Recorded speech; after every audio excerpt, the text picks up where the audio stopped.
My name is Kávási Sarolta Beáta, and I'll present to you my 6 months progress report. My PhD topic is the surgical aspects of colorectal cancer treatment.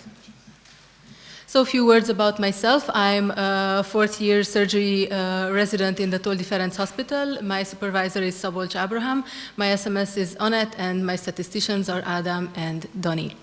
My vision is I want to improve the immediate postoperative and quality of life of patients following colorectal cancer surgery.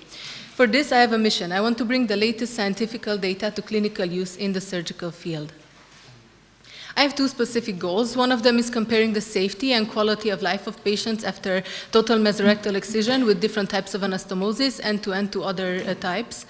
And my second specific goal is comparing the surgical and oncological outcomes of extra levator to conventional abdominoperineal excision for advanced colorectal cancer. So let's talk a bit about my first project. We all know that worldwide there's an estimated 1.8 million cases of colorectal cancer each year diagnosed, from which more than 700,000 cases are only rectal cancer cases. Hungary, unfortunately, has the highest incidence in the world regarding colorectal cancer, with 10,000 cases diagnosed each year. Anastomotic leakage is reported to be around 13% in the first 30 days of surgery, which can increase up to 20% beyond 30 days postoperatively. Up to 90% of our patients who undergo total mesorectal excision will have a low anterior resection, which will impair their long-term quality of life. Unfortunately, at this point, there's no clear consensus on which type of anastomosis is safer for a surgeon to perform. Thus, the aim of our study is to investigate which anastomosis is best in terms of safety and quality of life. For this, we have used the PICO framework, where the PE are patients following the total mesorectal excision. The total mesorectal excision is actually the excision of the whole mesorectal compartment with the lymph nodes also, in case some of you might not know. The I is the end-to-end anastomosis. The comparators are the side-to-end anastomosis, colonic J pouch, and the transverse coloplasty, and you can see our outcomes here. Our hypothesis is that end-to-end anastomosis is as good as the others in terms of safety and quality of life. Here you can see how we conducted our systematic search. We did it on the 8th of November last year, and after careful selection, we have narrowed it down to 29 full-text articles. So let me present you the most important results of our study so far. First of all, anastomotic leakage compared between end-to-end and colonic J pouch. I will be presenting to you later also the anastomotic leakage outcome, but for end-to-end versus side-to-end. The basic concept apply for both. So why is anastomotic leakage so important to us as surgeons? Well, this is the most serious postoperative comorbidity, and it is also the most expensive one to treat. So we always assess this after any colorectal surgery. For this, we have used the measure of effect of risk ratio, and the risk ratio can be interpreted in the following fashion. Risk ratio, if it's equal to 1, then it means that the risk of developing anastomotic leakage is equal between the two studied groups. If the risk ratio is smaller than 1, then there's a higher chance of anastomotic leakage in colonic J pouch or side-to-end. If the risk ratio is higher than 1, then we have a higher leakage in the end-to-end group. As you can see here, we have included 15 randomized controlled trials in this study, and we have 0% heterogeneity, which is most probably because of the strict inclusion and exclusion criteria, because TME is a standardized surgical procedure, and also because it is done on a very specific subset of the population. As you can see here, our risk ratio was 1.03, meaning that the risk of developing anastomotic leakage following end-to-end is the same or similar as after colonic J pouch. This has no clinical or mathematical significance. So one might ask themselves, what is the clinical implication of such result? Well, colonic J pouch is a really time-consuming and technically challenging procedure, so if the anastomotic leakage rate is similar, then we can just opt for the safer version, which is end-to-end. So the next plot is regarding anastomotic leakage, but end-to-end compared to side-to-end. As you can see here, we included 8 randomized controlled studies, but because of difference in the population, we have decided to do a subgroup analysis on the 3 studies that included some sigmoidectomy cases also. This way, our heterogeneity remained quite low.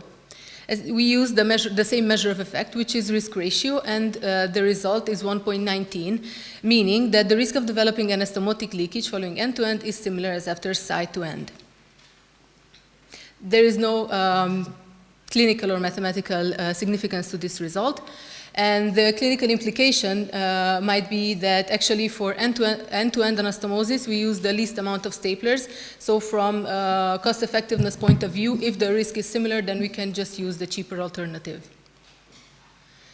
Our next outcome is the bowel movement, comparing patients receiving end-to-end or colonic J-pouch anastomosis.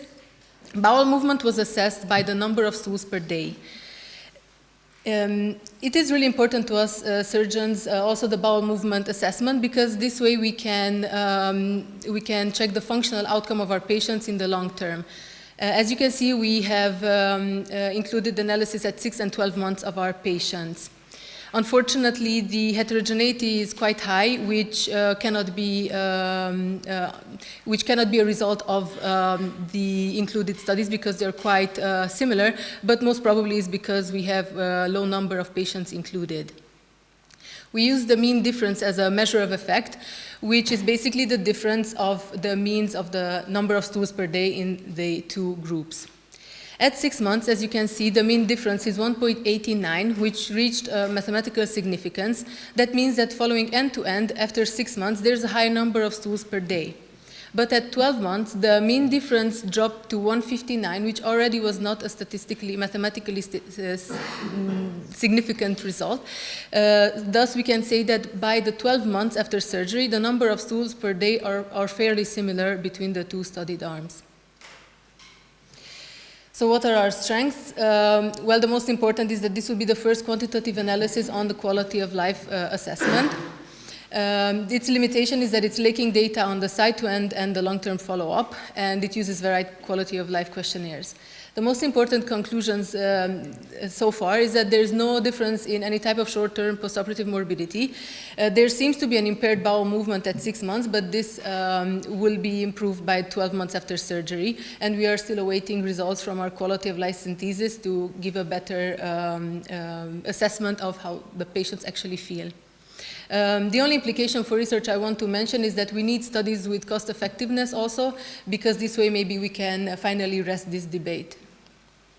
We are at our manuscript writing status. I've written the introduction and method parts. So a few words about my second topic, which is comparing surgical and oncological outcomes of extralevator to conventional abdominoperennial excision. So for advanced low rectal cancer where TME is not feasible, abdominoperennial excision is one of the standard surgical procedures, but unfortunately it goes with a high risk of local recurrence. For this, Holm et al. Proposed the concept of ELAP, which is extralevator abdominoperennial excision, meaning they not only excise the mesorectum, but also the surrounding levator muscles, like this, hoping for a better oncological outcome. Unfortunately, it goes with increased perineal wound healing and perineal hernia, which can reach up to 60%. Thus, the aim of our study is to compare the morbidity and long-term effects of ELAP compared to APE. For this, we have used the PICO framework, where PE is adults with advanced low rectum cancer. We are comparing ELAP to APE, and we divided our outcomes in primary outcomes, which are the oncological outcomes, such as overall survival, disease-free survival, and local recurrence-free survival, and our secondary outcomes are the postoperative morbidities. Our hypothesis is that ELAP is associated with an increased survival time, but with a higher morbidity compared to APE. Our clinical implication would be that we want to increase the overall survival of our patients. This is our preliminary search key. We conducted the preliminary search in 5 major databases, and we have over 2,500 hits. There is a previous meta-analysis from 2019, but it doesn't assess patients on the long term, so we can give a better assessment of the overall survival this way. These are my key articles, and as you can see, there are 3 that assess our primary outcomes. You might think that they are related somehow because they look so similar, but we have checked and they are from different countries. They're for different cities and different hospitals, so hopefully they are not overlapping the population, and we have around 600 extra patients compared to the previous meta-analysis. We are at the Prospero drafting phase. We are 70% done. So in summary, these are my 2 projects. I want to thank you for your attention, and I will finish with my favorite quote. "It is not the strongest of the species that survive, nor the most intelligent. It is the one most adaptable to change." Thank you.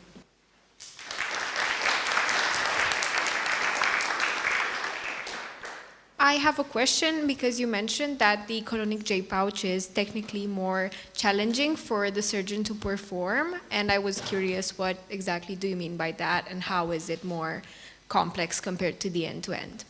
Thank you for your question. Well, actually, for male patients who have a narrow pelvis and if they're overweight, they might have a bulkier mesorectum. It's really hard to make it fit as compared to end-to-end, which is just simple anastomosis. So this is our only problem, yeah. Is there any guideline or criteria why some of the patients should receive this type of surgery and others no? Indication or contraindications maybe? At this point, there's not. The American Society of Colorectal Diseases, they have had a guideline in 2022, I guess, and they included that maybe the colonic J pouch has some short-term advantages compared to the others, but it's moderate quality evidence, so it's not something that they advise like for every patient. So who decide at the end, the surgeon? Well, usually the surgeon choose the modality, and actually in Hungary the most famous ones are end-to-end and side-to-end because they require the least amount of stapling and it requires the less time. So usually we try to make like a cost-effective evaluation in our minds, but of course that's really hard. That's why we really need these data to see if really, because with the colonic J pouch we use more staplers, more time to make the whole anastomosis, so we just have to look which is really better. Is perhaps your choice of operation limited by the availability of stapling machines? Yes, of course. Okay, in my so hospital we only do end-to-end. Which is not a bad operation, we see. It's not, but yes, of course, it's always the question of do we have enough staplers, do we have enough time, actually, because also we are confounded by the time, by the time of anesthesia, how much they allocate us, so it's really varied.